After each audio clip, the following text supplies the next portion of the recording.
This is Barbara Muller, and you're welcome to peacepodcast.org. I'm the host for peacepodcast.org. And recently, my son came over to my home with this box full of my journals that I kept when I lived in Costa Rica with my husband, Robert Muller. I was blown away because after I married Robert, we lived in Costa Rica and I kept buying new journals and recording. And then after he passed in 2010, I just forgot about all those journals until the day 2 weeks ago when my son arrived with all my journals. And he said, "Mom, these are pretty dusty. You may want to put on a mask." And I began to read them. So I'm going to share with you my story of living in Costa Rica. And this was 12th of July, 2002, right? And we were married about in June 27th, many years before. I love the sounds of a Costa Rica morning. From the first time I ever woke up in Costa Rica 7 years ago, the birds, toucans, and others, the buzzing of the bees, a monkey hooting, many monkeys hooting, a rooster crowing, a machine cutting grass, and the silence. The freshness of the morning cannot be described. The air, so pure, so clear, refreshed by the leaves of our own trees. A dog barks, our cat sleeps, Robert reads in his own world of ideas, dreams, plans for a better world. The geese honk and the clock ticks. I didn't realize I could write like that until I started to read my journals. When I wrote those journals in Costa Rica, I wrote them from my heart. As you know, I have been telling you how great Robert Muller was, because together we wrote the 7,500 Ideas for a Better World. And every time I think about something in one of my podcasts that relates to Robert, I mention it to you. But I'm beginning to see I have a message also. And so for the next few weeks, or whenever I have a moment, I'm going to record my story from my journals. As you know, Dr. Robert Muller was the chancellor of the University for Peace in Costa Rica, and he spent many, many hours there lecturing to students.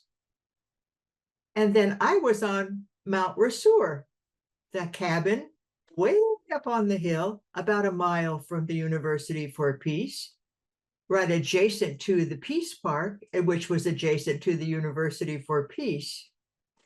And I would write in my journal, and I would bring those notes with me wherever I traveled. In fact, I even found a journal that had a $20 bill tucked in it because I was always taking my journal on the airplanes. But it's about Costa Rica today. That's the story I want to share with you.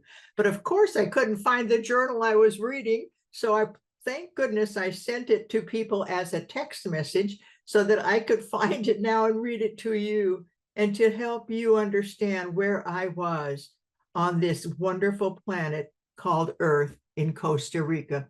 You know, I never expected to live in Costa Rica. And the magic was my art dealer, Dr. Charles Craig, was kind of an odd person, but he had the most amazing talent for picking up art. And then he ran into some financial difficulties. So he said, "Would you like to buy some of my art?" I said, "Okay, I'll buy a couple of pieces, but I only buy what I love." But what the part of the story and the magic is, he said to me one day when I was looking at his art collection at the Santa Barbara Art Museum, "If you ever have the opportunity, go to Costa Rica. I have a coffee plantation there, and it's the most peaceful, beautiful, wonderful place in the world." Well, fast forward to 1994, and I meet Robert Muller. And I had just put together the invitational for La Casa de Maria, a retreat center in Santa Barbara. And we wanted to invite world leaders to heal. I was on the board of La Casa de Maria, and I said one day at a board meeting, where do world leaders go to heal? You know we can come to La Casa de Heal, but where do world leaders go? They said, we don't know. Why don't you put it together? And the Invitational was born. The first convener was Dr. Tom Van Zandt. He helped us understand how come we are not able to think about the world, the global problems.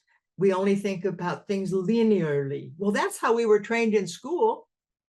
But he invited 40 world leaders to La Casa de Maria. And one of those world leaders was Dr. Robert Muller, then the Chancellor of the University for Peace in Costa Rica. And he wrote back on the invitational letter, I will attend with enthusiasm. And that just got me. I will attend with enthusiasm.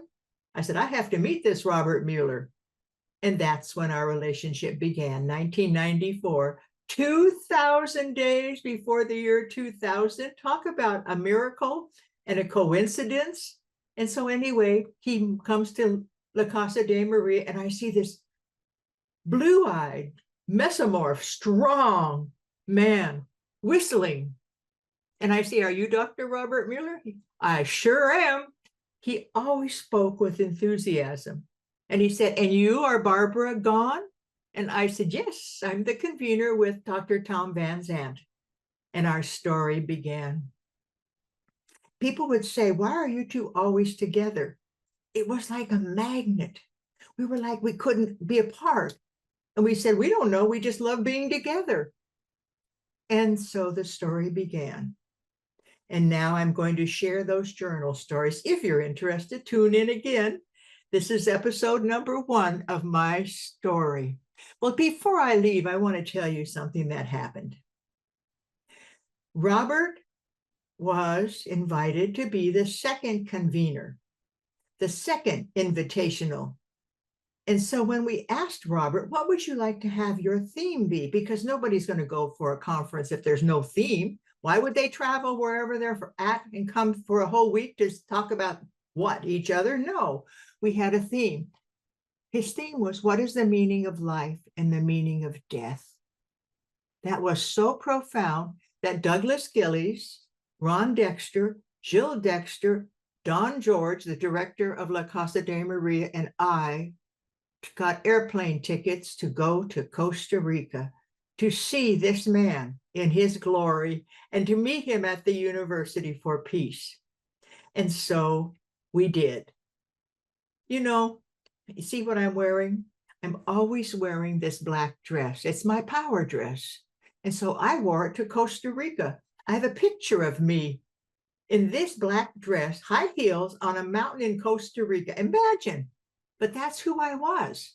And so when I got to Costa Rica and I saw this tiny 100 to 200 foot cabin, I said, Robert, you live here? He said, yes. And then he tells me the story of how he bought the property next to the University for Peace. And I'll tell you that in the next episode of my story. But when we went to La Casa de Maria, we were always together. And when I went to Costa Rica, we went to the University for Peace. And there we asked Robert, as we videotaped him in this fabulous piece of property with this tiny little cabin. If you want to know what it looks like, go to robertmuller.org and go to Mount Rasur, and you will see the cabin. And we would say things like, I really think you would love living here, Barbara. And I'd say to myself, I don't want to live here. And then Don George, who was the director of La Casa de Maria, I said to him, you know, Robert's been flirting with me. And Don George said, well, I think he loves you. And I said, but he loves all the women. No, I think he really loves you. So we went down to the University for Peace, which was fabulous. I'm going to tell you that in another episode, how the funding for the University for Peace in Costa Rica was created. But I want to talk to you a little bit about what Robert did at the university. He was the chancellor. He had his own aula, which was a classroom dedicated to Robert and his first wife, margarita. And the students would come in for lectures with Robert, and he would take his little typewriter and 2 fingers and type whatever he was going to type, and letters to dignitaries and heads of states and telling them things they could do. But this day, they said, go to your typewriter and type something. And he typed, I love you, Barbara. Talk about a surprise. And then I listened to what Don George said. He really loves you. So I started to flirt back and hold his hand. And a couple of years later, we were married. And now I want you to hear the rest of the story as you continue to watch peacepodcast.org. I'm Barbara Gahn Muller. I love that you are joining me for my story. And I want to hear your story one of these days. We all have a story, or we wouldn't be alive. Take good care of yourself and watch Peace Podcast with a friend. You never know when you're going to have something you want to tell that friend, and you can share the conversation. With that, I say thank you for joining us. Bye-bye. Until next story, my story. Until the next episode. Bye for now.